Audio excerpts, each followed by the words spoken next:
સુરત શહેરમાં સામાજિક તત્વોનો આતંક દિવસે ને દિવસે વધતો જઈ રહ્યો છે। ઉધના વિસ્તારમાં નશો કરતા યુવકોને ટકોર કરવી એક યુવકને ભારી પડી હતી। જાહેર શૌચાલય પાસે નશો કરી રહેલા 3 ઇસમોએ યુવક પર ચપ્પુ વડે જીવલેણ હુમલો કર્યો હતો। ગંભીર રીતે ઇજાગ્રસ્ત યુવકને સારવાર માટે સિવિલ હોસ્પિટલ ખસેડવામાં આવ્યો છે। આ સમગ્ર ઘટનાને લઈ લોકો પોલીસની કામગીરી સામે સવાલો ઉઠાવી રહ્યા છે। સુરતના ઉધના રોડ નંબર 10 વિસ્તારમાં સામાજિક તત્વોની દાદાગીરીનો વધુ એક બનાવ સામે આવ્યો છે। માહિતી અનુસાર જાહેર શૌચાલય પાસે 3 યુવકો નશો કરી રહ્યા હતા। તે દરમિયાન 30 વર્ષીય વસંત ઇંડવે ત્યાંથી પસાર થઈ રહ્યા હતા। વસંતે યુવકોને નશો કરતા જોઈ ટકોર કરતા બોલાચાલી શરૂ થઈ હતી। બોલાચાલી ઉગ્ર બનતા ત્રણેય આરોપીઓએ પોતાની પાસે રહેલા ચપ્પુ વડે વસંત પર હુમલો કર્યો હતો। આ હુમલામાં વસંતની છાતી અને કમરના ભાગે ગંભીર ઈજાઓ પહોંચી હતી। સ્થાનિક લોકો દ્વારા ઈજાગ્રસ્ત વસંતને તાત્કાલિક સારવાર માટે સુરત સિવિલ હોસ્પિટલમાં ખસેડવામાં આવ્યો હતો। આ ઘટનાને લઈ પરિવારે આરોપીઓ વિરુદ્ધ કડક કાર્યવાહી કરવાની માંગ કરી છે। ઉધના વિસ્તારમાં થોડા દિવસ પહેલા જ ભાજપ કાર્યકર્તાની હત્યાની ઘટના બની હતી અને તેના આરોપીઓ હજી સુધી પોલીસ પકડથી દૂર છે। ત્યારે ફરી એકવાર ચપ્પુ વડે હુમલા ઘટના બનતા લોકોમાં ભયનો માહોલ જોવા મળી રહ્યો છે। સ્થાનિક લોકો પોલીસની કામગીરી સામે સવાલો ઉઠાવી રહ્યા છે અને આવા અસામાજિક તત્વો સામે કડક કાયદેસરની કાર્યવાહી કરવાની માંગ કરી રહ્યા છે। હાલ ઉધના પોલીસે ગુનો નોંધી વધુ તપાસ હાથ ધરી છે। તમારું નામ શું ઘટના બની છે? હા, મારું નામ વંદના છે અને મારા ભાઈ ઉપર જાનલેવો હુમલો થયો છે। તો ત્યાં સરકારી શૌચાલયના આગળ કંઈક યુવાઓ નશા કરતા હતા। તો એ નશો રોકવા માટે ગયો, ત્યાં એને વાસ આવ્યો તો એ ત્યાં ગયો કે ભાઈ અહીંયા શું કરો છો તમે, એમ એને કીધું।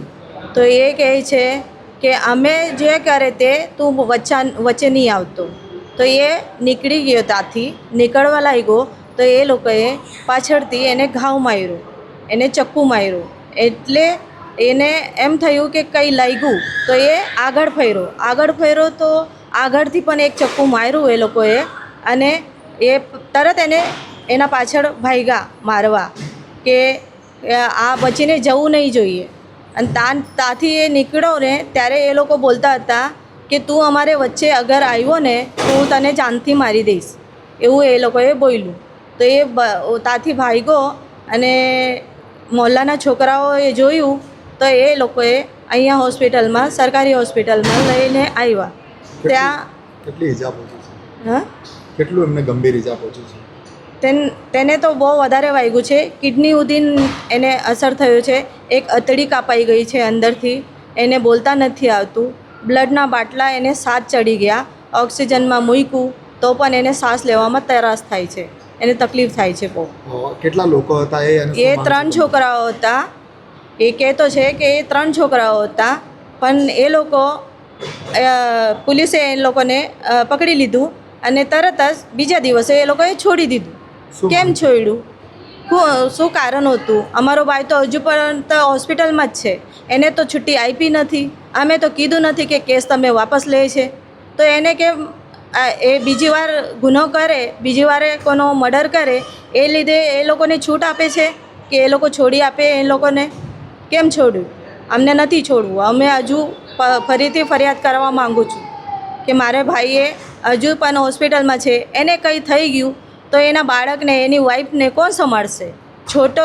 નાનો છે એનો બાળક, એ 7 વર્ષનો જ છે।